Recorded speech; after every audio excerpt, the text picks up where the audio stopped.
Patriots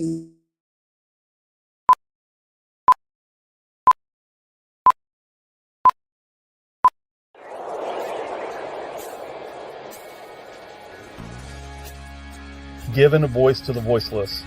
We share the stories behind our freedoms and the ultimate sacrifice of those who protect us all. This is Patriots Inside The Wire. Someone who was willing to give his life for his country and serve honorably in Iraq. Beautiful thing to see the family and friends come together and honor his life and his service to our country.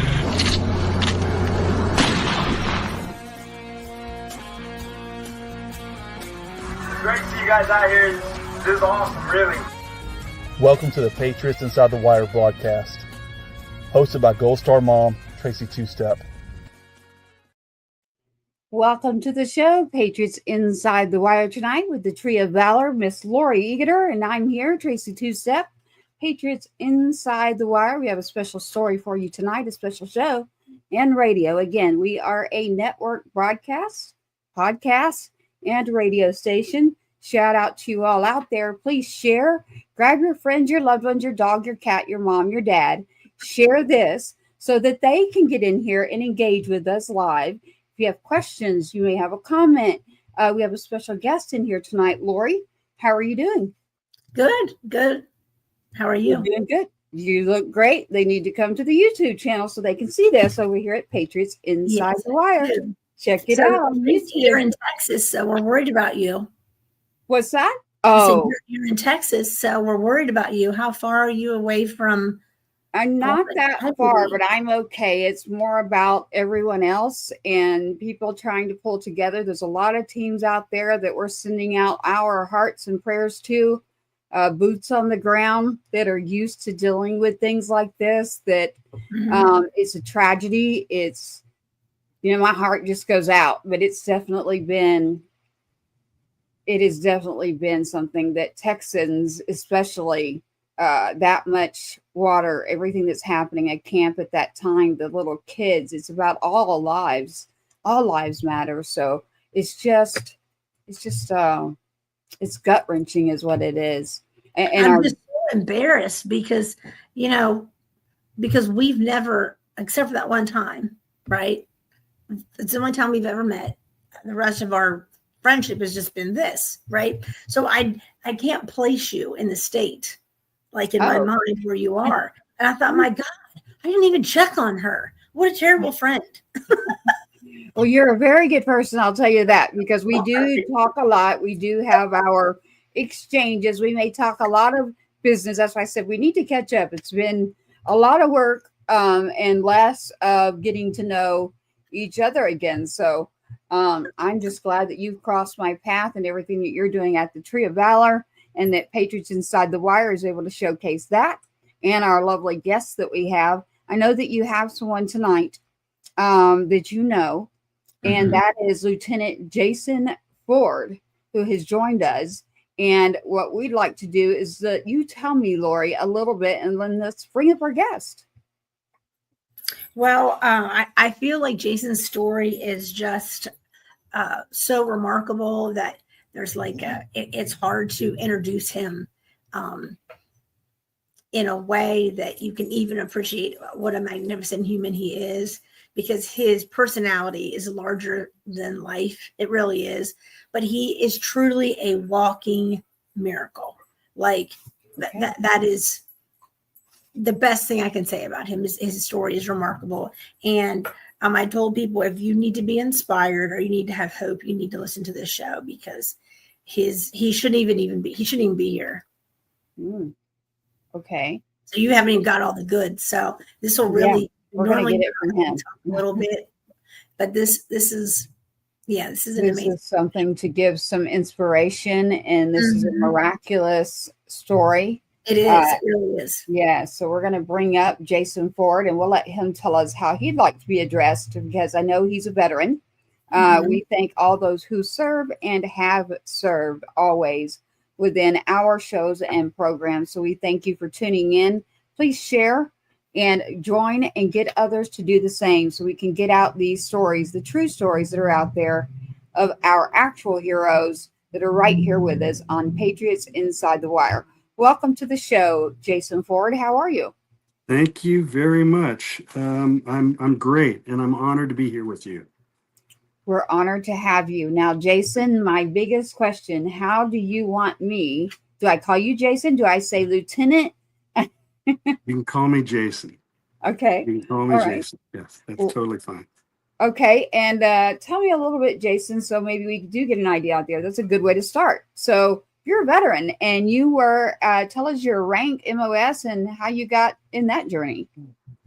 Well, my story is that, and I'll say it fairly quickly because it tends to be long. But when I was a little kid, I always dreamt about being a Navy fighter pilot. Then when I got into high school, it was sports and girls. So I didn't think about the Navy. College, sports and girls. Didn't think about the Navy. I already had a job when I graduated from college. And it was near an airport, so I got my private pilot's license. And then I remembered, oh, the Navy, that's what I want to do.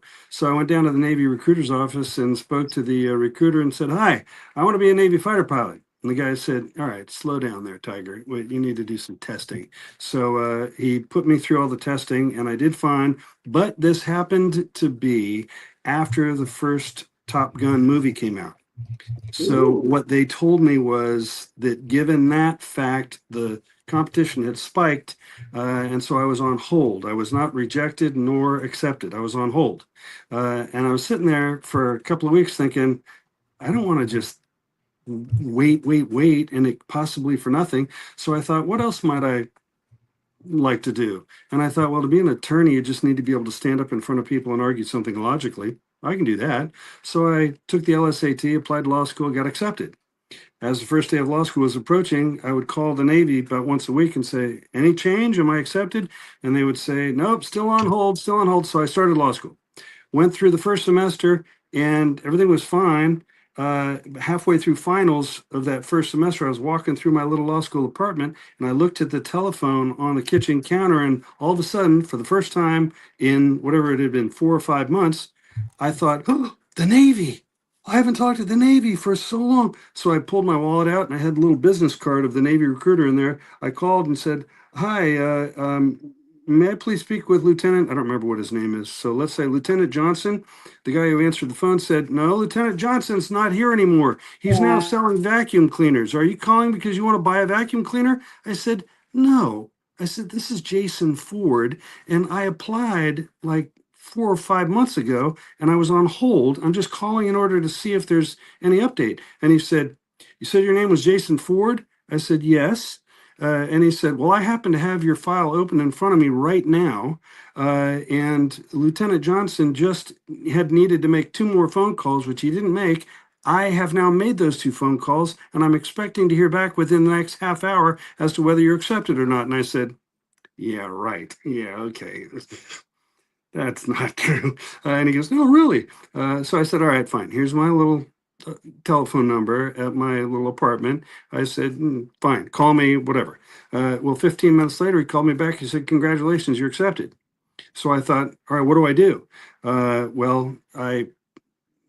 I'll shorten the story now because it gets kind of long. But since I was accepted into the Navy, but I had a choice to make. Do I stay in law school and say no thanks to the Navy, or do I do the Navy and get out of law school? Well, I thought, since the washout rate in the Navy was greater than 50%, I thought I'm going to take a leave of absence from law school in case I'm in that greater than 50% chance that washes out. Then I can just go back to law school. So that's what I did. Well, I didn't wash out, of AOCS. It was AOCS, Aviation Officer Candidate School, which is a 14-week program where they really test you, and more than, I don't know what percent, maybe 60% of my class washed out. Yes. But I made it through that. And then I was in primary flight training, and law school called me back and said, it's time for you to return. I said, no, thanks, not coming back. So I went through primary flight training, loving every second of it. Aw. Every second. I loved it. I did really well. So I got jets. went through intermediate flight training at Naval Air Station Chase Field in Texas, in Beeville, and carrier qualified, landing aboard a carrier, which was wonderful. Just Got like into Top, what's that? just like Top Gun. Yeah. I didn't hear Yeah, that. just like Top Gun. Oh, Yeah. but then into advanced flight training, flying the A4, which is nicknamed the Scooter. It's really fantastic airplane, and I was doing really well. Top 10% of my class. It was either going to be F-14s or F-18s, which was my dream. I had my dream in my hand. I had just 20 flights to go. So about 1 month, I was standing next to my car, pulled off the side of the road at 2:00 in the morning on December 27th of 1990. A drunk driver came along at 100 miles an hour in a big Oldsmobile Delta 88, tried to follow my parked car, smashed it into my head. So thank God I'm hard-headed. It did not crack my skull, but it sure rattled my brain. I was in a coma for 14 days. When I was brought to the hospital, they called my parents and said, your son's been in a very severe auto accident. We don't believe he's going to be alive when the sun comes up.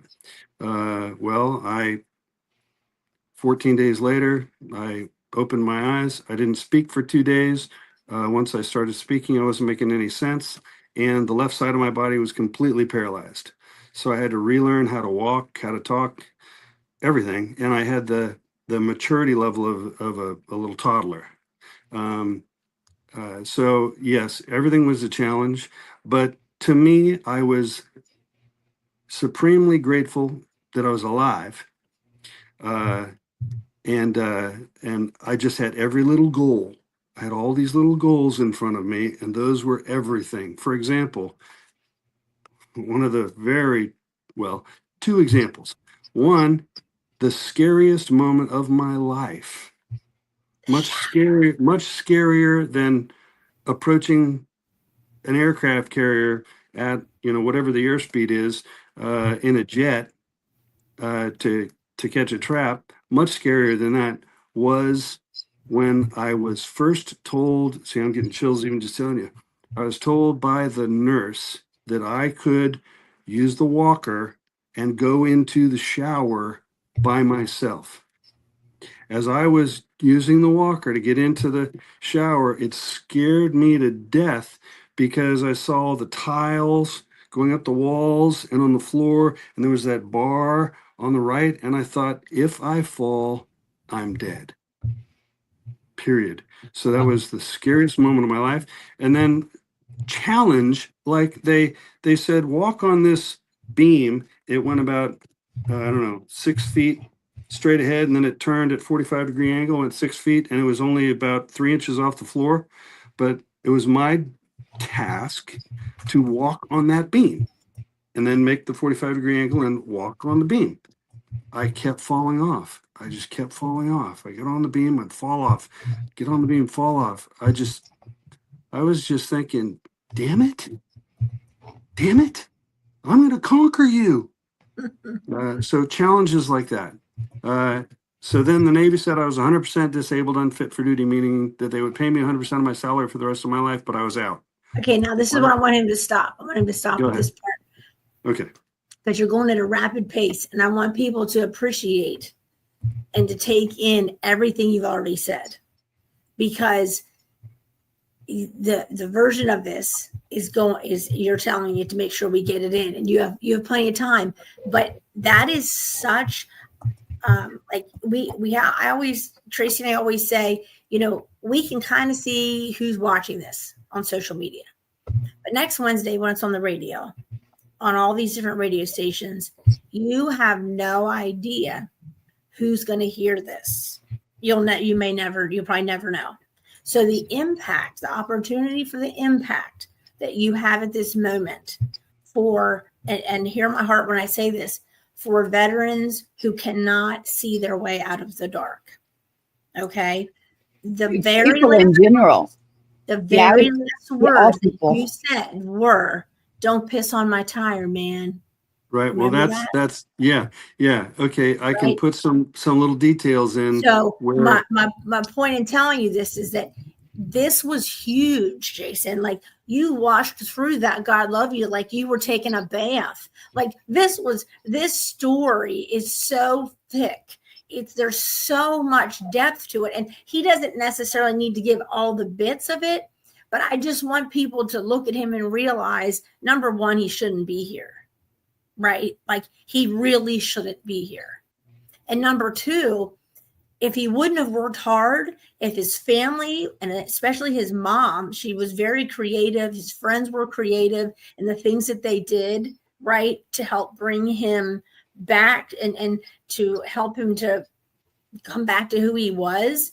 I want people to think about who are your friends that maybe you've forgotten about, that maybe you're needed and you don't know you're needed, right? Because everybody, if you're here, you have a purpose, right? And they saved him. Obviously, he did the work of it, but you could have chosen to not do it, Jason. You could have been a slacker. You could have just, I mean, you're brilliant.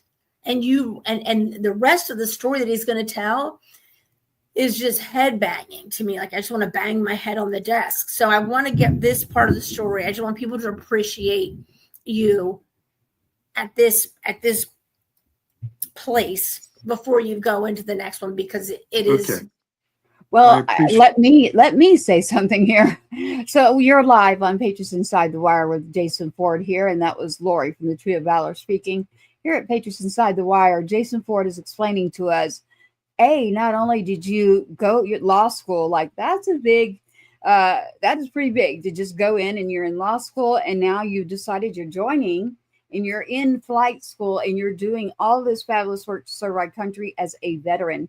And while you're serving active duty, you mentioned a car with a drunk driver literally hit you, struck you, took you out from the world, literally, not even sure that you would live. And now here you are learning how to do everything all over.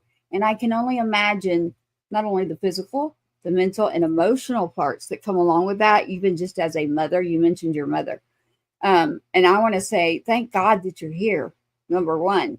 Number two, these people that drive that should not be driving, you just struck something here at this show that I don't think you even knew.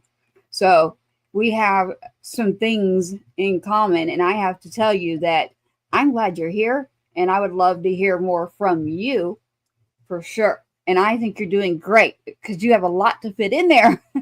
So I do want you to just keep going like it works for you and the truth. Slow down a little bit.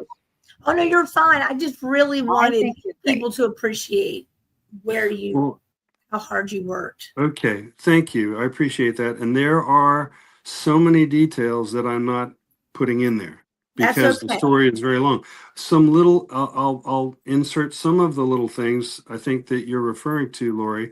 Like my mom came out there, so I get choked up, and she would put a lollipop in my mouth and keep it there because that was a sensation that I had. And so she was trying to activate senses while I'm in a coma. And a friend from college, a girlfriend from college, sent a cassette tape with songs that she knew that I loved and her voice on there. So my mom would play that. You know, that's the audio. My mom doing the taste sensation. So yeah, and I had roommates, housemates that came down, and while I'm laying there in a coma, they would raise my arms and legs, and they told me that they would tickle my right foot, and I would pull it up. I'm laying there in a coma, but I would pull my knee up, and they would tickle my left foot, and it would just stay there because the left side of my body was paralyzed because I got hit on the right side of the head. And Jason, I have to ask this question. Go ahead. The person that did this, did they get what they deserve? They were 21 years old. It was their third DUI, even though they were only 21 years old. And they ended up serving only 4 months in prison. No, what they told me was the reason for that was at the time, this was December 27th of 1990. Their laws against drunk driving were a little more slack. So, in fact, I think I was told that anybody could have open alcohol in a car other than the driver at that time. And so this guy got 4 months in prison. I If I had believe it died, because I know the if I story. if I had died, obviously that would have been, I don't know, manslaughter. In Or some whatever. cases, and then they still don't go to jail, even in a homicide manslaughter. So Right. you're hitting on something right now that I don't even think you knew. But that world right there is one that I am in my foundation and everything in my whole being. I'm glad that I'm talking to you because listen, when it says miracle, it is a miracle. So, and your mother, when you struck that one, I felt it here and I knew what you were talking about. We have something in common. Mine is not here, yours is.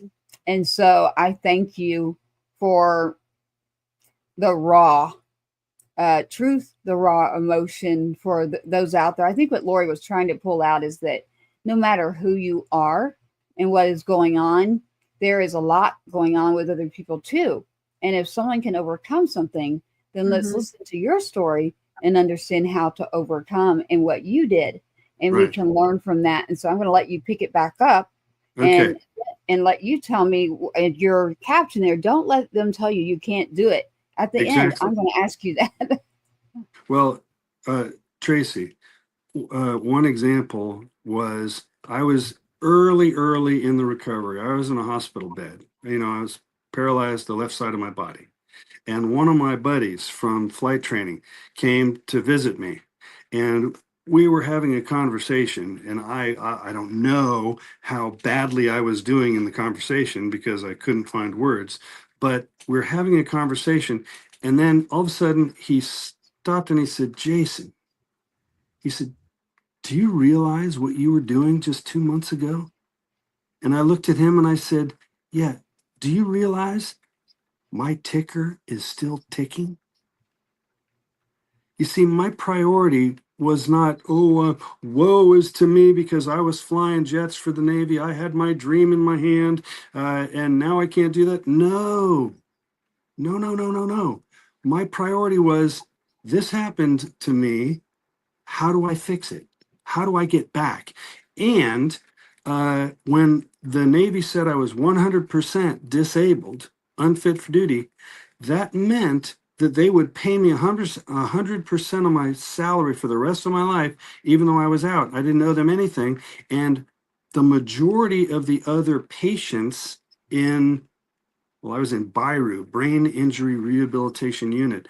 The majority of the other patients there were fighting to raise their disability rating because they got whatever 30% or 40% Yeah. or 50% or whatever. They were trying to raise it. The Navy gave me 100%, and I said no. I did not join the Navy for the money. I joined the Navy to serve my country and fly for the Navy. Period. So that's the one of the things that I want to communicate to people is, as I said in that quote, don't let them say you can't do it. Many people, many times said to me, no, you can't do it. Everything. I was stationed at BIRU, and I'm surrounded by all these other brain injured patients. And they're all whining and complaining and crying and moaning and all this. And I'm in there. I was like a little kid again. Like I told you, I was psychologically, my maturity level was like a little kid. So when I was in eighth grade, I used to do, 150, well, you didn't know, but I used to do 150 push-ups and 150 sit-ups every night before going to bed. So there I am in this hospital, BIRU. I'm doing push-ups and sit-ups before going to bed. And I was surrounded by all these people who were complaining all the time. That was not my attitude at all. My attitude was, what's the next thing I need to do in order to get better and get out of here? What's the next challenge? So I asked, I said, I can take the train. They said I cannot drive. No way. So I said, I want to take the train up to San Francisco where I lived. My dad was up there living in a house up there. And I could take the train up there. My dad would pick me up at the train station, drive me home. And then in the morning, he would drive me back to the train station. I would take the train back. So I asked them at Bairu, can I do that? And they said, no. I said, why not? They said, because you're not going to be able to find the train station. And even if you do find the train station, you're not going to know which direction to take the train. And I said, well, let me try. And they said, okay, well then here's a quarter. This is back when a phone call was a quarter. They said, here's a quarter. When you get lost, find a payphone, call us, and we'll come pick you up. Well, I found the train station and I knew which way to take it up to San Francisco. I took the train, so I successfully took the train back and forth for I don't know how long I was doing that for. That's what's not clear in my memory. But I did that until I finally was able to drive and all that. So Good for you. Good for you. It's like So you my didn't know any message- better. So right. Well, my message to people is don't let people tell you that you cannot do something. You can. It's up to you. Do it. In fact, another time I was talking with this doctor and I said, Doctor, do you think I'll ever be able to fly for the Navy? And he went like this. I'm standing right here talking to him and he just goes, he looks away from me. It seemed like whatever, 10 seconds or longer. He just staring away from me. And then he looked back at me and he said, no. And my thought was, yeah, watch me. In fact, that's another good quote. Yeah, watch me. So when people tell you you can't do something, prove them wrong. Do it. Mm-hmm. I like this. I like your attitude. I do have to say this out there to everybody. There's distracted driving. There's drunk driving. There's all sorts of things that you should not be doing behind the wheel of a car, and this ridiculous laws of what happens to people that do it has got to be fixed. That says two-step act over there on our show for a reason, and it's one of the laws that will help this very subject. Lori, you didn't tell me this part. It will definitely help something I'm working on, because I'm glad you're here. I can't even imagine you, and the fight in you is definitely there. I see it. You're inspiring me right now. I don't get into my story, but I just want you to know I almost didn't make it for a reason, and I couldn't talk, and I used to sing and things. I was like, I don't care if I ever sing again. I want to be able to talk. Like, I want to be able to get up and go say hi down the steps to my kid. I want to be healthy. I want to be able to say hello out loud. So Jason, the shower part, that's important. It doesn't sound like it to other people, but I'm telling you, anybody out there that's listening that's going to understand these pieces that are very, very difficult for some people to just be able to get up and go take that shower, and the little steps that you had to do. Those are massive steps. When you're put in that situation, you've either got to make a decision right then. Okay, do I lay down? And my quote was, do I lay down and grieve then? Or do I get up and go do something about it? Right. I got out. The other thing, Tracy, that as I think you will find important, I want people to realize this is super important. Driving a car, you are handling a lethal weapon. Some people say, oh, guns are so dangerous. Guns, oh, they're terrible. A car, whenever you're driving a car, that is a lethal weapon. It can kill somebody instantly. So if Jason, you are paying attention to your cell phone, then oh, that's so wrong. Or if you're driving inebriated, drunk, that's so wrong. So Jason, the part you Go ahead. this is important because I didn't tell you this because I like this to be really. Everyone's going to think that this was set up. I know because and it Jason wasn't. doesn't know this, and you don't know that he doesn't know. Jason, the reason that Tracy is a Gold Star mom. Well, I'd be careful I there. can't even barely say it now. Yeah, don't. Let's not get into that. No, Let's but not get into that. he needs to know that she on back lost her channels. son. On back channels, we All will right. talk, Jason. Tell me later. about what Tell me later. working I'm very curious. I would Correct. very much love to know. It has to do with your story. message. He is Okay. correct. When I get up in front of senators or anyone and I speak, I say a car is a lethal weapon. That is not just a driving tool. It is a major weapon. And You have that's why no she's clue a the Gold Star mom. statistics. I know the stats. How many And- people it takes out a day Yeah. is unbelievable. And it is my mission to change and work on this law. And I have been working on it for quite some time. And it is because it is something that has affected my family and took away someone. So I'm glad you're here. I want to make it clear to everybody, anybody who's listening, I did not know that at all. I didn't know this no, either. this was no setup at all. Talk about, wow, what a coincidence. You know, This I is didn't know more that than at a all. coincidence day. I don't know what's happening today, but I've had an interesting day, Jason. And just having you on, speaking of this, they'll go, "There's no way she set that up," and I'm like, And I didn't. I did. Not I at mean, all. I didn't tell I either one had of you. no clue, and I'm glad it's you. I really needed to hear you too. So this isn't just about the other people. I'm so happy that I'm listening to you. You're still here, and that experience. You talking about your mom and the sensories, and that's a big deal. But the car, when you said that's a lethal weapon, I am also curious because not only am I glad that you're here, I'm wondering how was the Navy to you? Because so many people have their opinions, right? All right. We have to There's more of a respect story that there's more of a That's story all there. Harvey. That's I the knew there'd be continuation of something. that's the continuation of the story that I was telling I rapidly. thought so. Yeah. All right. So the Navy said I was 100% disabled, unfit for duty, meaning I'm out, but they pay me 100% of my salary for the rest of my life. And I said no. So I wrote them whatever it was called, a letter of rebuttal. And their response to that was, oh, I mean, they're surprised that somebody who's offered 100% is fighting it.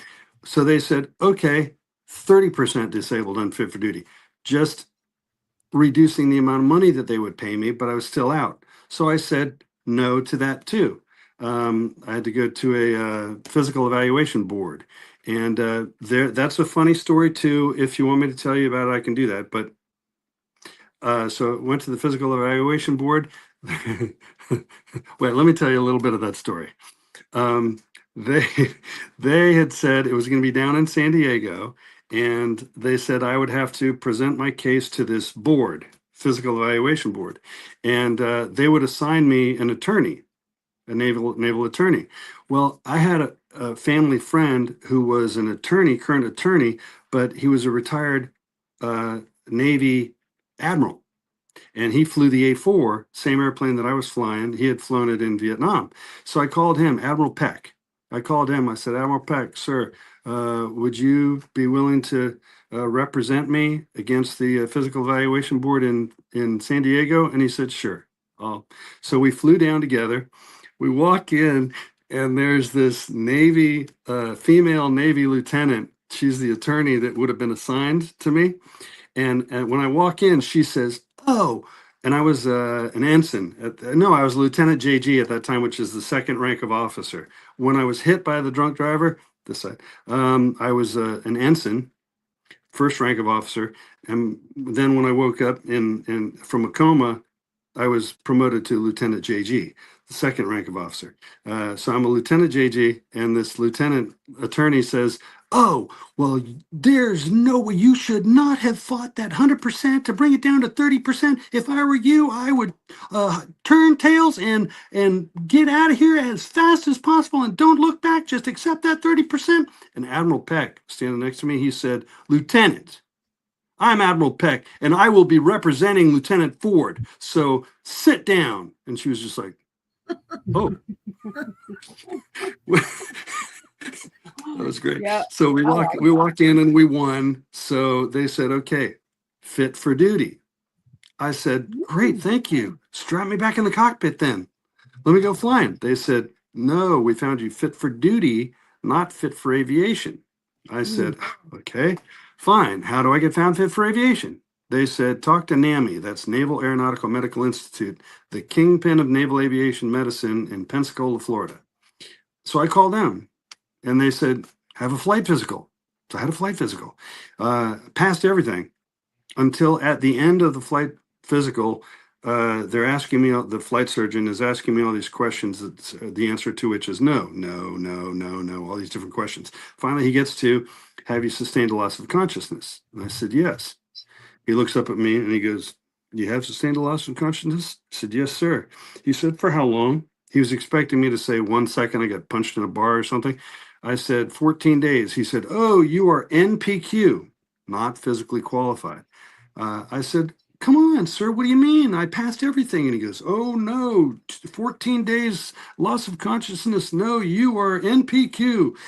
Well, I left there and I was being tested and treated by a neurosurgeon in San Francisco, Captain Pitlick. Captain is the 6th rank of officer, right below admiral, neurosurgeon in San Francisco. And he said to me, Jason, I think the Navy is making a really big mistake. If it were up to me, I would strap myself in the back seat of an F-14 and go for a flight with you at the controls today. I said, sir, would you be willing to put that in writing? And he looked at me like, might be the end of my career, but I believe it so strongly that I will. So he wrote a very strong letter to whom? The CNO, the Chief of Naval Operations, the highest ranking officer in the Navy. At the time, it was Admiral Kelso. You know, something, I know pictures speak louder than words. This, I happen to have this. This is a picture of my car after it got hit. Oh. So if I had been inside that car, there is no way I would have lived. And it's a miracle your friend was completely unscathed. Right. It was a very big bang behind him, scared the heck out of him, but everything, the cars missed him. It hit me. And you, Laura, you referred to that quote. I'm writing a book now. And Well, Lori answer was helping. this. What happened with the NPQ? Did you get back in? Oh, well, listen, thank you for trying to keep me on track here. The neurosurgeon wrote the letter to the CNO, the Chief of Naval Operations. He gave it to the Surgeon General for the Navy, the highest ranking medical officer. He formulated a group of high ranking medical officers. They discussed my case, then wrote me a letter saying, okay, you remain stationed ashore for 3 years from the date of the injury, then report to NAMI, and we will test you. If you pass the test, we will put you back in flight training. I said, great, window of opportunity. Career killer, but a window of opportunity. So I did that. I was stationed at Whiting Field, Naval Air Station Whiting Field, which is in Milton, Florida. It's only about a 30-minute drive from Pensacola, Florida. That's where I went through primary, but I'm there. So I need to interrupt you. I have to ask you this because this is so important. So like your mental health at this point, clearly you're a different bird, right? But some people at any one of those no's would have just plummeted because they just would have. So now you're told you have to wait 3 years as one of them, because I know the rest of the story, right? So now you're told you have to wait 3 years. It was to give my brain time to recover. Right. But you're told that once you do this, then you'll be good to go, right? Because then they would test me. Right. But the ending of the story is so crazy. This is why I need people to make sure they're following this, because I know the story, right? So he's already told no so many times, and every time he doesn't sit down for it, right? Maybe, that part of the story you're not telling me. Maybe you plummeted for a bit and came back up and whatever. But it seemed like you just kept saying, hell with this. And you just kept right? So Yeah. now you're told you're supposed to wait 3 years and then you can come back and be retested. So you're saying you waited the 3 years? I did. I was stationed at Naval Air Station Whiting Field, and I was the partnership and education officer, and I was an assistant schedules officer. But something that, looking back on it, I see that I was crazy. I played lacrosse in college, in high school and college. In lacrosse, in college, I was MVP and leading scorer on the lacrosse team. So I loved lacrosse, but that's a contact sport, and they had a lacrosse team on base at Naval Air Station Whiting Field, so I joined it. I was playing lacrosse while in the first 3 years of recovery from my severe closed head brain injury. That was not smart. That was not smart. I'm surprised they let you play, actually. No, they How would they know? didn't Yeah. know. No, when I Okay. told the people at NAMI that I was doing that, they went, Right. Okay. Yeah. So That now was 3 not a years good have idea. gone by. So 3 years years have gone by. And oh, by the way, and this is very important to know, Admiral Peck, who was the attorney that supported me at that physical evaluation board, as we were flying back up from San Diego, he said, "Hey, Jason, I'm teaching a class at the Naval War College. Would you like to would you like to take that class?" And I said, "Sure, sir." It was joint military operations. He said, "Okay." Uh, he said, what was your GPA in?" No, first he said, your rank is just a lieutenant JG. And he goes, "It's too low to be in my class." He said, "But I'm the instructor." He said, "What was your GPA in college?" And I said, "Oh, around a 3.0." And he goes, "Yeah, that's low." He goes, "But I'm the instructor." so he says, "Come by my house, pick up the books. We started a couple of weeks ago, but you can just join." And now this is postgraduate education, the Naval War College. All of the students in the class were officers, all higher ranks than me, with a lot more experience than I had. And so during those 3 years that the Navy was saying I needed to be stashed, I went to and graduated from the Naval War College. That to me is kind of important. What am I being held for 3 years for? A brain injury. Mm. And during that time, I attend and graduate from the Naval War College, postgraduate education. Scratch your head on Yeah. that. Yeah. So anyway, once they said, okay, the 3 years had passed, and I showed up at NAMI with the letter in hand, and I said, "Here I am, test me." They gave me a test. I passed. And I learned this from one of the students, one of my classmates in the Naval War College class at the time, which was at Pensacola. He said that I would come in or they would give me a test. I would pass the test, and then they would go back to the drawing board, scratching their head like, "Oh, what do we do now?" And they give me another test. This is when one of the employees, one of the doctors at NAMI told me that. So they gave me a test. I passed. They scratch your head, give me another test. Fail. What's that? It's like they wanted you to fail. They kept Oh, coming up yes. Yeah, they wanted you NAMI, to fail. NAMI is the kingpin of naval aviation. For a little Lieutenant JG, then I received a promotion to lieutenant, but for a little lieutenant to fight NAMI, that just doesn't happen. So they gave me all these tests, and they even at one point gave me 3 tests at a time, and I'll describe that. One of the tests was a portable EEG that I wore for 24 hours. While wearing that, they had me go into the altitude chamber, sitting across from the chief neurosurgeon, and he's wearing an oxygen mask. I'm not. And they had me do high-speed short-term memory math computations at sea level, 5,000, 10,000, 15,000, 18,000 feet. And if you want a quick example of the high-speed short-term math computations, do you? Yes. Yeah. Okay. They had a recording that would read numbers. And my task was to add the last 2 numbers that were said on the recording. Let that sink in. I need to add the last two numbers stated on the recording.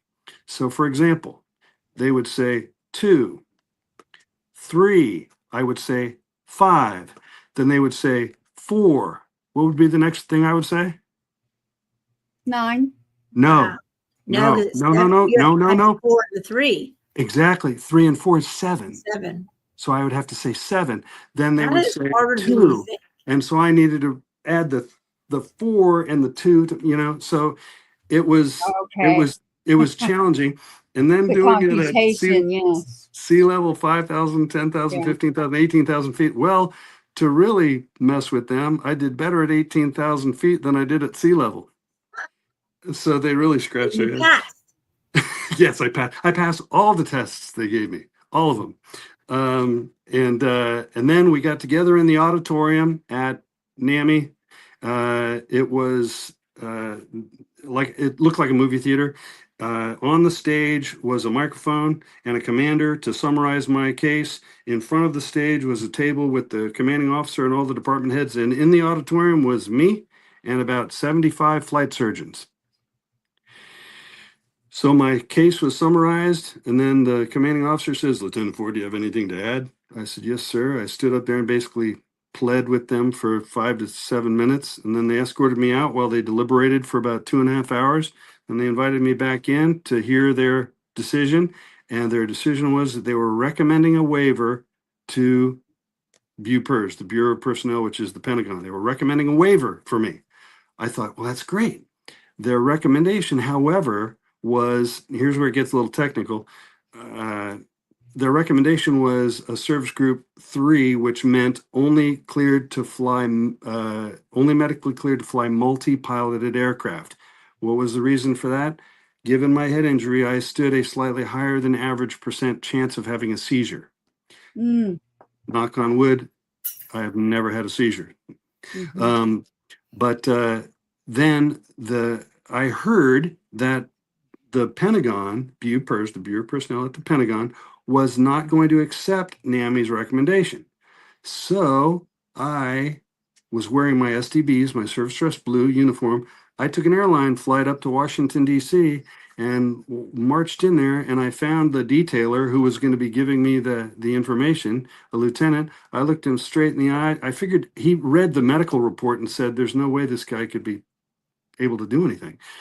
So I looked him straight in the eye, gave him a firm handshake, and I said, "I'm Lieutenant Ford, and I'd like to know, what do you need to see me do? Do you need to see me stand on one foot, close both eyes, touch my nose? And what do you need to see?" And he said, "We're downsizing after the first Desert Storm War." And I said, "Thanks for your opinion. Who's your boss?" And he said, "Commander Jascott." I said, "Where can I find him?" He said, "I'll introduce him to you." He walks me over to this commander who's sitting at a desk. He says exactly the same thing. I say, "Sir, thank you for your opinion. May I respectfully ask, who's your boss?" "Captain Cash." "Where can I find him?" "That office over there." So I go over to his office. He's not there, but I get his business card, and I call him when I get back to uh, Milton, Florida, Whiting Field. I call him, and he says, he has a thick Southern drawl, and he says, "Son, I'm just see, I have it all memorized now." He says, "Son, I'm just a stupid pilot. They tell me I can't grant a waiver under Service Group 3. But if I receive a waiver recommendation under Service Group 1 or Service Group 2, I'll cut you orders to maritime flight training." That's a quote. What does it mean? Service You Group did the 1 voice was, well too. thank you. Service Group 1 was what I was before the injury. That's medically cleared to fly anything, anywhere, anytime. Service Group 3 is medically cleared to fly only multi-piloted aircraft. And he said he can't give me the waiver under Service Group 3. But what's Service Group 2? Service Group 2 says medically cleared to fly anything, single or multi-piloted, but not aboard a ship. Well, No. I thought, do we have anything single piloted, or well, do we have anything multi-piloted that flies aboard the ship? And I thought, no. Just like in flight training, there are 3 routes or 3 paths to take: jets, props, propeller-driven airplanes, or helicopters. And the props are like C-130s and P-3s. Those are all multi-piloted. So if flying props. If I'm in the prop pipeline, I'm not going to be aboard the carrier. So I call the commanding officer of NAMI and I say, sir, this is Lieutenant Ford, and the reason I'm calling is I'm asking that you change the recommendation of the Special Board of Flight Surgeons from Service Group 3 to Service Group 2. If you do that, you will achieve your goal that I fly only multi-piloted aircraft. You'll achieve the goal of the Pentagon that it's not Service Group 3, and you'll achieve my goal that I get to serve my country and fly for the Navy, and you hurt no one in any way. He said, write me a letter, I'll take it under consideration. So I write him a very well-written letter with the assistance of Admiral Peck, who was the instructor at the Naval War College and an attorney. And I hand deliver it to the commanding officer of NAMI's office. 1 week later, I get his response in a letter mailed to me. No, I'm not going to change the recommendation of the entire Special Board of Flight Surgeons based on one letter. So I thought, okay, do I want to keep fighting this? At first I thought, okay, what if I write you 9 more letters, But then I thought, no, that's stupid. I thought to go up the chain of command further would be from the CNO, the Chief of Naval Operations. To go up from there would be the Secretary of the Navy. Up from there, Secretary of Defense.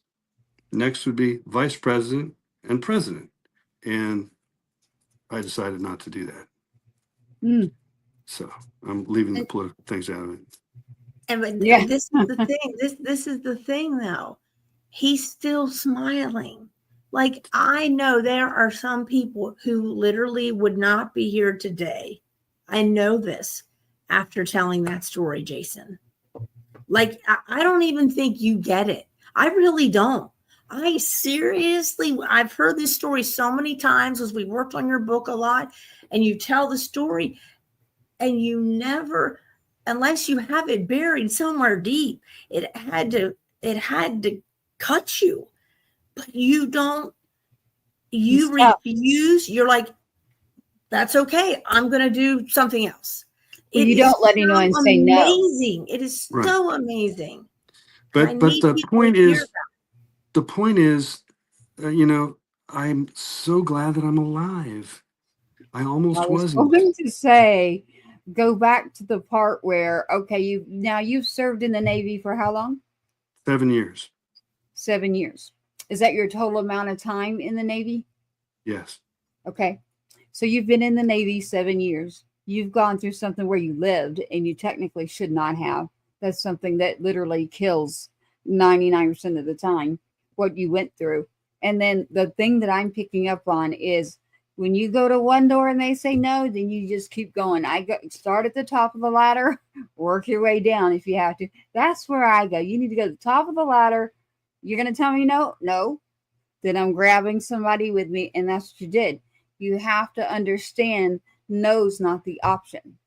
The option is for yourself. It may be no for someone else, but for yourself, if you want to obtain something or make a difference because someone else is going to come in after Jason, or something else is going to happen, Jason, after you or within the Navy, but I completely wipe that out and say in the world, something else is going to happen to someone. And it doesn't need to happen again. And not only that, your inspiring story needs to inspire others who just want to quit and give up. And I have to tell you, today was one of those days for me. Today was a day where I won't ever quit, but I had been stepping back some about fighting in regards to the law, about trying to get people to just pay attention. And I was like, you know what? You left the politics out too. I'm leaving it out too, but I'm telling you, for everybody out there, all people, all children, everyone, this is a very important subject. The subject that was going to take your life wasn't you fighting in the military. You were actively gracious, wanting to serve your country, wanting to be put in positions in the military that most people won't even step up for. You don't even have a 1% out there that wants to sign up and do their duty in the military. So the fact that you did that's a big deal. You're in law school, and then you go through all of this within trying to come back from what happened to you. The last step you're at, that no, I want to know now what, because I'm not comparing me to you, but I will say it in regards to these people that drive and these things that happen in the world for anybody's, whatever theirs is, whatever it is that you want to see change. I know what mine is, and it's a law about people that drive. And you keep getting the no and you keep getting the shutdown. What do you do? Like, you got to know again there at the end, but what did you do? At the end, okay. Well, first, let me say something that you referred to that is another important part of this for people to understand. When I had the choice, do I stay in law school or do I join the Navy? What do I do? I asked a buddy of mine in law school. And I was in California at Santa Clara University Law School. I asked one of my buddies there, "What do you think I should do?" And he said, "Dude, you know you're 2.5 years away from making six figures. How much do they pay you in the Navy?" And I thought, I have no idea. It's not even in my mind. I never even considered that. And he goes, "That's ridiculous to ask, what should you do?" He was saying, "You need to stay in law school, dude." So then I asked my mom, "What do you think I should do, Mom?" And she said, "Oh dear, you're going to have to make this decision." So I told you what my decision was. Take a leave of absence from law school in case I don't make it in the Navy, and then just do the Yeah. Navy, because my priority has never been money. Mm-hmm. Never, ever, ever. Mm. If your priority is money, then you're missing the point. Quality of life, enjoying every day. You live, whatever, 365 days a year. How many of those are you really enjoying? Are you in a job that sucks, but it makes a lot of money? What's the quality of the days that you're living? And those they can get shut off any day, any day. Mhm. So would you like to spend the majority of your life, your days alive, doing something that sucks, but you're making a lot of money? Or would you rather do something that you enjoy? And yeah, you may, if you're doing something that you enjoy and you take pride in, and if one of your goals is to help other people, which is mine, then it's rewarding for you, maybe not financially. And to answer your next question is, so what did you do then? Well, when I got out of the Navy, I had a couple of little random jobs, and then I rediscovered aviation. My mom called. The details are, I was in San Francisco. My mom called me and said, "Jason, do you know who the Tuskegee Airmen are?" I said, "Yes, Mom. They were the first black fighter squadron in World War II. They were really, really good. They flew P-40s and then P-51s." And she said, "Wow, that's right." She said, "Did you know that the Tuskegee Airmen are at Oakland International Airport right now, and they're offering airplane rides to people and children?" I said, "No." I said, "I'll be right up." And I had my son in a little baby seat. He was a little baby. And so I took my son up to my mom's house, picked her up, drove out to Oakland, and we get in this Mooney, in an airplane, a Mooney, and I wore my flight jacket. And so, this is after the injury and after my fighting the Navy and all that we've already talked about. Uh, and I had a private pilot's license from before I joined the Navy. We get in this airplane, this Mooney, the big black pilot, in the left front seat. I'm in the right front seat. My mom and my son are in the back seats. The guy, I'm talking with the pilot, and we get taxied out onto the runway. He brings up the power, and we're going down the runway, and he turns to me and he says, "You've got the controls." I looked at him and I said, "I've got the controls." He goes, "If you want them." I looked down, I'm like, "Well, yes." Well, most of the instruments were on his side. So I'm looking like, and I go, "At what air, it's VR, rotation speed, the speed at which you're going to rotate the plane to start the climb." I go, "What's VR in this?" And he goes, "About now." I said, "Okay." So I flew the airplane all around. And as I'm on the approach, coming back in, approaching the airport to land, my mom taps the guy on the shoulder and he says, "You are going to land this, right?" And he goes, No, Jason looks like he's doing just fine. So my mom's like, okay, tightens her seatbelt, tightens the seatbelt for the stroller that my son's in. And maybe beginner's luck from all this time, whatever, but I just had this perfect flare and like chirp, chirp, this perfect landing, ease the nose down. I taxi and I go, now I know what I'm here to do. So I start flying. I take flying lessons in the civilian world. I get my commercial multi-engine instrument pilot's licenses because I have no disability. I left the military with no disability. And I get a job as soon as I get the commercial license. I get a job flying traffic watch. Yeah, flying a little Cessna 172 around the San Francisco Bay Area, 6 hours a day, 3 hour flight in the morning and a 3 hour flight in the evening.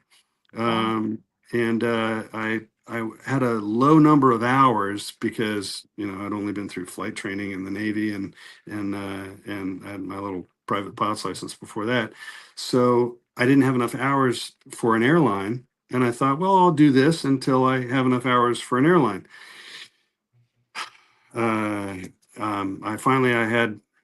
When I had 1,500 hours of flight time, I got hired by a regional airline, but I made some stupid mistakes. So I don't know. I chose an airplane that had autopilot, which I had never flown, and it had a glass cockpit, which I had never flown. So I chose that airplane because it had leather seats. It had a 5-bladed prop. So my advice to people is, don't make that mistake. When you're doing something, think about it from the old school philosophy. Start at the bottom, and then you can work your way up. So if I had thought that way, I would have chosen an airplane that didn't have autopilot and it didn't have glass cockpit, and then it would have gone very differently. But I made that mistake. So I washed out of that. And as you probably know, to be a successful at least fighter pilot, you have to be very confident. You have to have high self-confidence. And being washed out of a training program for this regional airline, that shot my self-confidence. So friends had always told me that I would make a good teacher. And they told me about a Troops to Teachers program. So I looked up Troops to Teachers program. It said, where would you like to live? I wanted to live somewhere other than San Francisco. North Carolina was one of the 4 states that my wife at the time and I chose. So boom, within whatever it was, 2 days, 3 days, I got offered a job teaching in Thomasville, North Carolina. So I packed up the car, drove out here. And that's where I am now. Well, not in Thomasville, I'm in Clemens. So I taught Spanish for 2 years.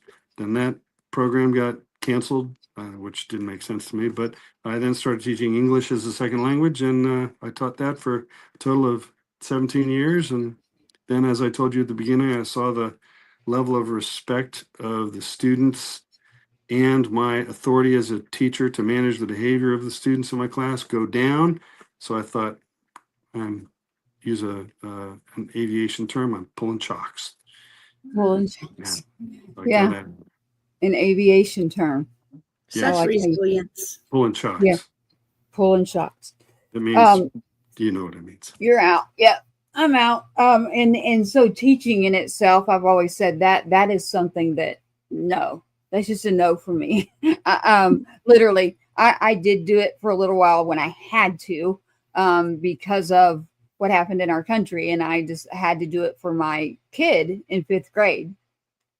I don't want to be a teacher. I've never wanted to be a teacher. I respect those who are. It's a hell of a job, but you can't pay me to go be a teacher. You have to be a certain kind of person in order to be a teacher. And nowadays, I'm sorry, the respect level that I think that you're talking about is just not there. We're not taking care of our people the right way. And so I know why you pulled. Literally, I understand it. Yeah, I do understand it. Actually, I have someone in my family who just did the same thing. But I have mad respect for you between all of your story, between the beginning, and we're talking about law school, which is not an easy thing at all. That's actually not easy to accomplish. and then every piece of yours isn't. And then the have you ever thought about going and working on this is where I ended up, so I'm curious about you. Have you ever thought about going and working on some of these laws to change just as a person, not as any side or label, but just as a person with your story, and working on these different laws that we need to do to change in our country? Have you ever done that? I have not thought about that. What I have thought about doing is, since I'm about service and about helping people, I have thought about, I just haven't done it yet. I'm doing this, but I've thought about going to VA hospitals and speaking and telling people, basically the message of, don't give up. Don't Mm-hmm. focus on getting a higher disability rating in order to get more money, but then you're not going to be able to do things. No, you can do things. Life is more important than money. So have the goals of being able to accomplish things that you want other than money. Money is, Mm-hmm. anyway. So The I root of have, the evil. right. That has been a goal of mine. And so I really appreciate being here so that I can communicate this message to, a To larger group of everyone. people. And I like to remind everybody, we are not just for veterans. We're about people. It's about people out there in the community leading through a tribe to try to reach the community as a whole and let them know about the true stories that are out there with other individuals, and that, yes, it is possible. And the truth, I like to say, truth be told time. That's my thing. Truth be told, Jason, you have a story and you don't take no, that I need you to walk into a couple places or write a letter and say, no, that's not okay. We need to fix the transportation laws so that this does not happen any longer. We have a situation even nationally in our transportation laws that I've uncovered that would blow you away. We'd have to be here too long to let everyone else hear about Well, it. So we'll have to then, do it back channels. yes. Well, then what we should do, Tracy, is we should talk off air and Yeah. share, our goals and, Mhm. and desires. And I would be happy to work Yes. with you on that. I'd I be happy to. definitely have needed someone who literally does not take no, who is a veteran, so you understand both sides and you understand the respect that should be given to someone who's no longer here, that maybe it's not being given. And now you can be that voice and you can stand there, but they can't. And so a party of one can now become more than just a mom that's mad that her kid is not here. No, I'm mad for all of you out there that you don't understand what I've uncovered for all of us, for everybody. This is not about me. This is about what can happen to everyone every 30 seconds in our lives. Every 30 seconds, a decision you make or someone else makes will change your whole life. Yep. Every single day, every 30 seconds. You may not be here. They may do something that takes your life out. Every 30 seconds, every one of us, that can happen to. That is wrong. That has to be fixed. And the fact that you can fight the way that you have fought through many, many obstacles, your health, no, I'm going to join. Number one, there was that in the beginning. There was, okay, you're still waiting to join. And then you did join. And then going and flying and getting your own attorney. I'm like, you mentioned Top Gun, Lori. I'm like, yeah, I see that. Walk in, knock on the doors, break down the doors, tell the truth. Here I am. You can't say no to it. You cannot say no to something that is the truth staring you in the face. How do you say no to that? You Well, can't. that's another message that I say to people is tell the truth. No matter how painful it is, if you're lying to people, then it's hard to keep track of, well, what did I say to that person? What did I say to that person? Then, people realize you're lying and then they don't trust you at all. And so that's terrible. Just tell the truth. You may have done something wrong and you may get into trouble or maybe painful or whatever. Doesn't matter. Face that. Tell the truth. And people respect you so much more if they know that you tell the truth. And I Yeah, always tell no, Jason that he has more. There is like a huge something coming for him. Like he has some giant task that God is like has for him. And I he could know we're actually reading a change a book. law already just Right. by getting on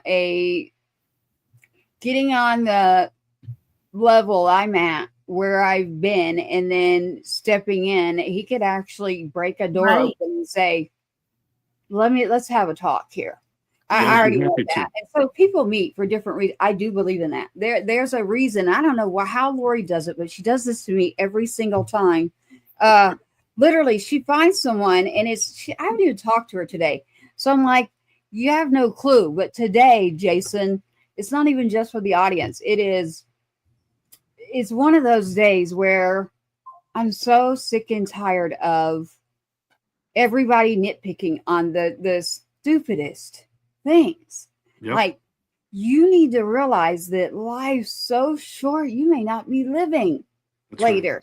You need to realize there's people going through things where they've lost their person, and grace is something that we've got to get. We've got to have patience or remove yourself.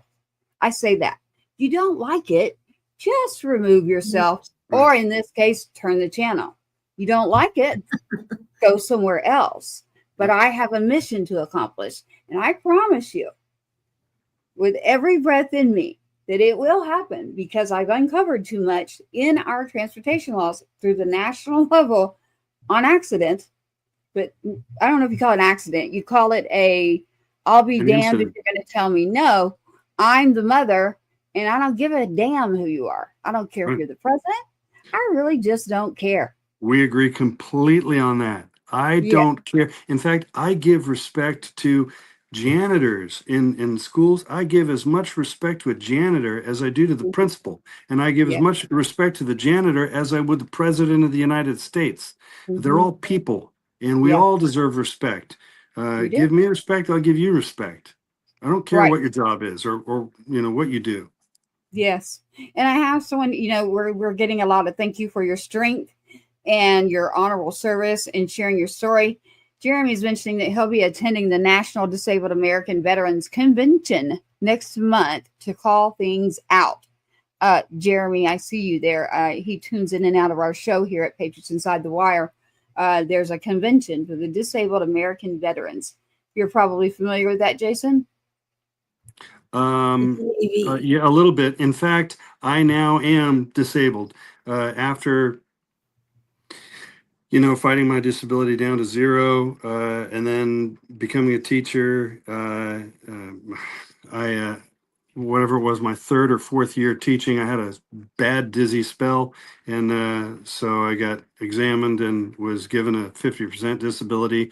And then after that, I was examined more, and they bumped it up to 100%. So I now have the 100% disability, which they had given me initially, and then I had fought down to zero. So yes, I'm a disabled veteran, and I would love to do it. I would love to do anything to help. Definitely. I will. I'll try to make connections, but the way I see you is you're you're a lone ranger who has such a story that you're here, and you're the exact person that not just me, everybody needs to see, because sometimes seeing, like you pulled out the picture of the car, sometimes seeing something, people will understand when they can see it. We can sit here and talk all day long till we're blue in the face, and some people still won't understand the importance of the subject in regards to that lethal weapon being a vehicle, and how that monstrosity of an individual behind that wheel will literally impact everybody here will be impacted in some way. I'm not saying everyone's going to have someone die. I can tell you in my lifetime, someone in every generation has been killed by a vehicle. So I'm like, all right, I have to go dig into this and see what the hell is going on here. We've got to do something about it.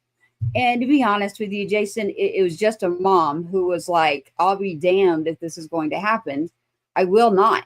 I cannot have a kid who can survive our war and be in Iraq and fight it for our country and do everything that's happened, and then have idiots do what they I can't get into his story. And yes, his obituary's out there. It's a lie, but that's on purpose. I work with the military. I'm not working against them. I always work with them. I appreciate them. I thank those who serve and have served, and that's at the front of my heart. I am lucky because I have had people within the military that had been there before or are still there, and some that are still serving with their families who 100% stepped up for me too. You mentioned you had to go to someone who was like, yeah, I'm going to write this letter, and am I going to be kicked out? Well, I went to someone and said, I need a letter that talks about who he is. Who is Sergeant Two-Step? They did it because it was the right thing to do. And that colonel, he stood on the back of, oh yeah, you need to know who this person is as a person. And you need to understand, because what everyone needs to understand is in active duty, there's line of duty investigations all the time. This is how it works. Military, you don't get to tell them how anything works. Now, you can go in there when they say no. I did. You did, Jason. I say you do go in. You need to learn how to work with them, and you learn the process of going in, go on that. Okay, that door didn't work. We're going to the next door. So that journey, Jason, I don't even know. The reason I zero in on that is because I'm thinking, wait a minute. I just found where you could easily pick up a phone and make a huge difference in something that is happening. And I'll have to talk to you on back channels, but everyone knows about the Two-Step Act if they know me. It's the number 2 Act. It's out there. It's not hard. Our show, Two-Step Tribe, you tune in for that one that we do, the Sergeant Two-Step Foundation. Jason, you have accidentally fell into a situation where, although we can't have his face, we have Jason. Now, Jason can go in and say, she's not lying. This is an issue. It's the truth. It is a weapon. These vehicles and the people and what's happening behind it, you've got to tighten up these laws. And here they are. Boom, boom, boom, boom. My effectiveness as the mom is hitting walls. It's like, okay, I can only go so far. Now I need to grab onto someone who can actually say, wait a minute. This is someone who survived, but he should not have survived. And you can speak the language, and you're a little more intimidated, to be quite honest. Intimidating. He knows all the things and all the people and all the places. Well, there's that too. But someone that's gonna go and you don't like the no either. You do need someone that's not only that, but here you are standing. Here I am. I see exactly a way that you could change. We could change the world with one law, and everyone else may not understand this yet. They need to just stand by and understand that this affects everybody. If you're on the road, walking, driving, anything you're doing, and every one of us do it, to uncover what is not there is a shock, and it should be there. So, Jason, I'm glad you're here. I don't Tracy, like hearing. well, let me say something, Tracy. I have been praying for many years now to find out, why am I here? What God, what do you want me to do? Yeah. And if this is a huge mission that he wants me to do, I'm there for you. And this may be something so large that I can actually contribute to. I'm there. Yes, And the you voice. know why this is so funny, Jason? Because every time we talk about your book, and what do I always say to you? I'm like, I don't understand the ending of the book. I feel like there's a piece of it we're still missing. And I've said that to you many times, right? Yeah. Like Yeah. you can't finish the book because you're not done. And this is totally so weird, but it's so funny. Y'all are talking about cars, and your last name's Ford. That's true. Mm-hmm. It's true. Yeah. I mean, irrelevant, but not, right? Like maybe God's been telling you all this time, right? Well, do you want to gonna know one be- of the middle names that I have for the other person is Lane. If you really Lane? want to go there, Lori. Yeah. Wow. Yeah. Yes, that's one of the middle names. Hmm. I am Southern, so yes, there's always two middle names. So And, well, you know, Tracy, it cracks me up. I was smiling. So it cracks me up because two-step, I used to dance swing. I now do still. I dance swing, but I just I was in intermediate flight training in Texas, flying jets, and moved into into the house. And I had these two other housemates, and one of them was going out with his girlfriend, and it was a Friday night or whatever. And I said, "Oh, where are you guys going?" And they said, "Oh, we're going to this it's a dance." And they said, they said, "You want to come? Want to join us? It's dinner and a dance." And I said, "I don't want to be a third wheel." And they said, "No, no, no, no, no. We're going to be meeting with a whole bunch of other people." I said, "Okay." So I go. And sitting at this sitting at this big long table with all these people, I don't know any of them, and I hear the band behind me, and there's a dance floor back there, and I hear this that in the mood. I love to dance to that, so I stand up and I go, "Oh, who wants to dance?" And this lady sitting down the other end, you know, pretty far down the table, she stands up and she says, "I'll dance with you." So I take her out on, I don't know her, and I say, "Hi, I'm Jason Ford, Ensign Jason Ford." And she says, "Hi, nice to meet you. I'm Don McAnally, Commander McAnally." And I go, "Commander?" She goes, "Relax, I'm Don." I go, "Okay, ma'am." So I'm swinging her. We have a great time. We dance quite a few songs. But then she says, "Hey, would you be willing to help me teach dancing?" And I was like, "Okay." And she said, "Do you know how to two-step?" This is why Oh I'm my telling you the story. God. And I said, "No." She said, "Go learn how to two-step." And then, because I teach swing and I two-step. cannot even. So I went out to these honky-tonk places and I watched people two-step and I figured it out. And so I kind of that's learned where how to people. two-step. And so that's what I'm an intermediate flight and SNA, student naval aviator, in intermediate flight training, and I'm teaching two-step and swing. It was just Yeah. so fun. I love it. Yeah, yeah. There's a whole personal thing there. So his name is Two Step. Our Two Step Tribe is our show with our music. Two Step itself is actually for that's what we that's my son's nickname, and he did get it from us, the memories of teaching him to two step, hoping he would go out and meet a nice individual, and that was my intention with two step. But two step now is not just him, but it is a whole tribe, a whole movement of bringing back awareness and community to the people. Good. So, yes. So I'm glad that you've been on, Jason. Jason Ford is joining us now. Tell me the name of your book. We did not mention your book. Well, I am still trying to figure out the name, but as I I had written and told part of the story to Lori, the last thing that I heard said to me before I was hit by the drunk driver was, I didn't hear it said to me. I said it. My housemate got out and was standing next to the right front tire. It says 2 o'clock in the morning. I pulled off the side of the road in Southeast Texas, 2 o'clock in the morning. And he gets out and he's standing next to the right rear tire.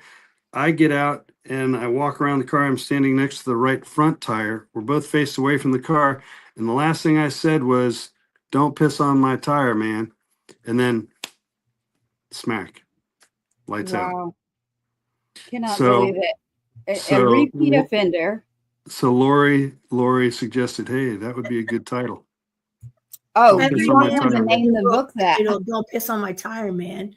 Every man would read that, right? Well, you want to reach a big audience, so we may want to talk about it on the back channels. But I think it should definitely be a quote in there for sure. I don't know about a title, but definitely. I don't know if I put it. That's up to you. To be honest, you can do it whatever you want. As I said, I hadn't really decided on a title yet. I would rather kind of write the whole book and find out what that leads to as a title, because but maybe now we know where the ending's coming from. Right. There is no end. Well, not an ending, but there's more to his story. There's just this may be there's a lot more to the story, but this may be, Tracy, this may be kind of the culmination. Like, where does this end up? Started out with all the things that you've already heard. This is not a coincidence here. Right. Where does it end up? Now I'm working with you on trying to change the laws that are inadequate to keep people alive. Right. And to get those people off the roads. Right. Most definitely, who shouldn't even be there in the first place. What a great show. Yeah.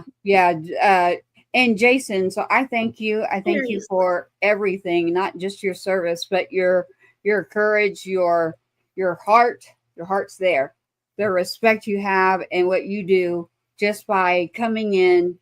I can tell you made a difference in me today. I know that. And I know that anyone out there listening, if you can't be inspired by this, I don't know what to say, but your story is one that should inspire us all. Some of you who can't get up, I understand that. Like, I'm getting that from, I understand that when you physically cannot and you need help. And yes, it's okay to ask for help. It is okay. That is what you should do. You should ask for help. Just like I just admitted, look, I've hit walls. I'm hitting walls. It's going to take somebody else to stand there and go, hey, pay attention. Like, all right, wake up. This is where Jason needs to do the shout out for Lexi. We do a shout out to Lexi every show, Jason. And we have to end with a song because we're on the radio. Lexi's listening. Lexi is so wonderful. Lexi, I love you. You're so wonderful. She is adorable. Thank you, Lexi. We love her. Lexi, we love you. Hey, Lexi. Yeah, I have a lot of Lexi in here. Lexi is Lori's daughter from the Tree of Valor, just to make sure that everyone knows that. Lori, as you know, we end with a song. We're on the radio, so I've got to get in a couple here. You know some of them. You actually don't know a lot of the new ones. I do have one called Whisper to Jesus, or...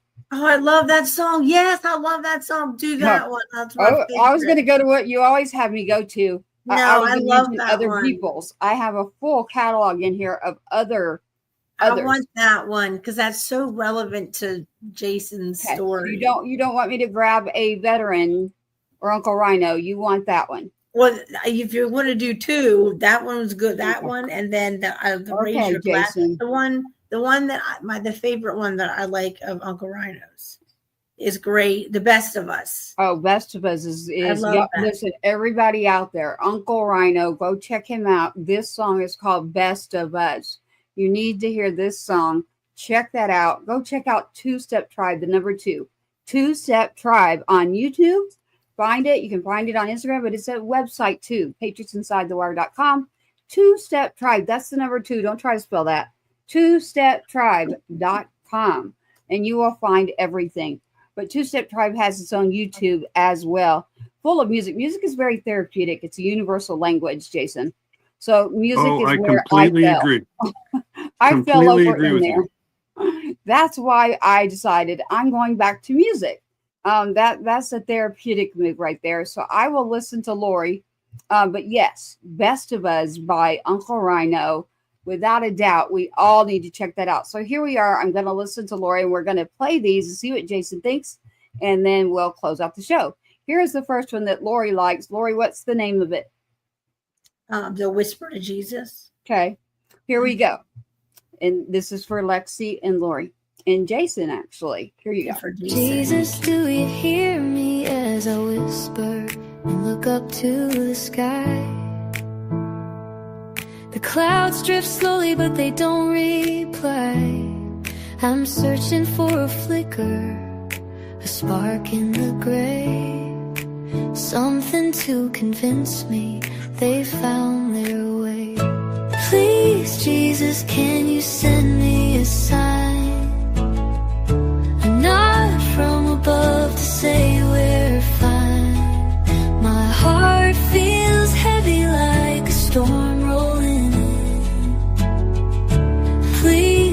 Jesus, tell me where to begin with whispers to you. Jesus, send me a sign. Jesus, please. There's a silence that feels longer today. Shadows dance where the sun used to play.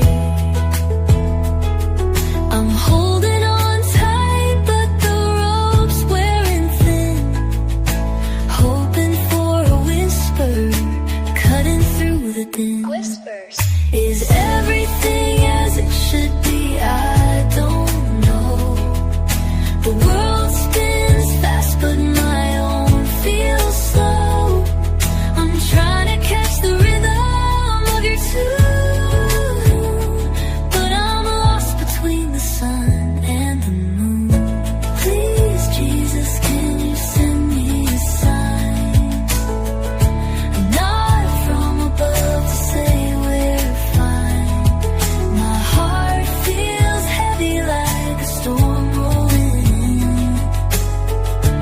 Please, Jesus, tell me where to begin with whispers to you. Jesus, send me a sign. Jesus, please.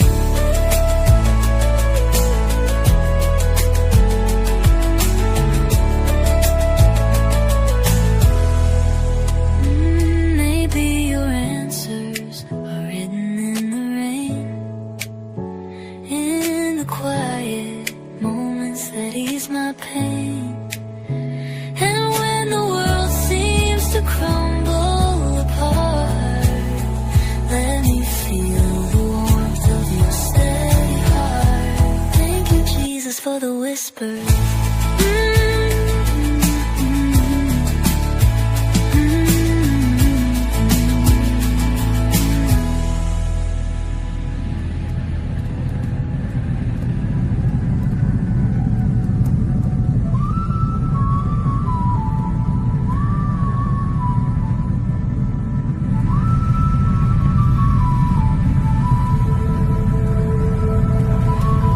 Maybe your answers are written in the rain, in the quiet moments that ease my pain.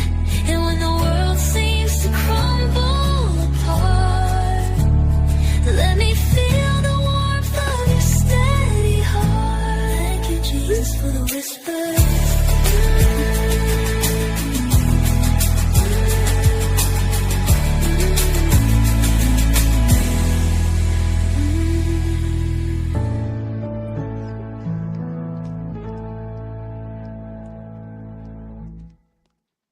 We're here on Patriots Inside the Wire tonight with Jason Ford, a veteran who has served, and an incredible, remarkable story as well. Here with us is Jason Ford. It's such a bummer. You can't hear the songs. I couldn't hear the songs, but now I can hear you.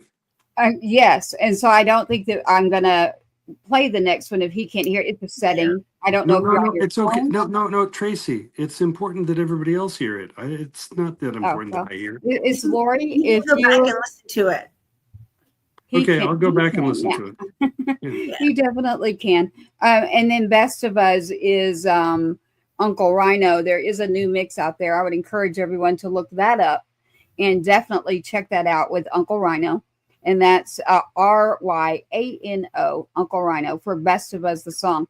And listen, if you want to go find music in general, go to the website, patriotsinsidethewire.com. We have a full playlist of all of our tribe. You're going to find a variety of music. So depending on what you like, trust me, that playlist that we have rolling through the station, it has good music on it. I'm going to close us out here at Patriots Inside the Wire. Jason Ford, thank you so much for being being here. And you are what we call a miracle. You are also someone who gives energy into other people. And the no, there's no such thing as no. So Lori, again, on the Tree of Valor, thank you too. We're going to close up with Patriots Inside the Wire. Jason Ford, it has been great having you on. There are so many pieces. I'd love to have you back to discuss more about some things we're working on in regards to Tracy and Lori, it's been my honor to be here. Thank you very much for having me on, and I would love to, help in any way that I can. So please contact me because I'm, Definitely. She I'm will. ready We and willing. sure, yes, I will. I definitely will. And I appreciate you for being here and your time and your family. So, Jason, it is unique again to have those who step up on that line to say, I'm here to serve. Now you've got your freedoms. Now you've got freedom of speech. Now you've got these rights. Okay, use them, but I'm not going to take no. So I'm going to use my freedom of speech and we're going to make something happen with it. We're actually going to make a difference each day, we hope, in each other's lives, whether it's me or someone else out there. Keep going, keep pushing. You can do it. Don't let them tell you you can't. That word does not exist in the vocabulary. We appreciate and love and respect all of you. And thank you for tuning in to Patriots Inside the Wire. And have a lovely, lovely, lovely time. Please reach out at patriotsinsidethewire.com. Thank you, Jason Ford, for joining us. I'm going to tune out right here. Thank you so much.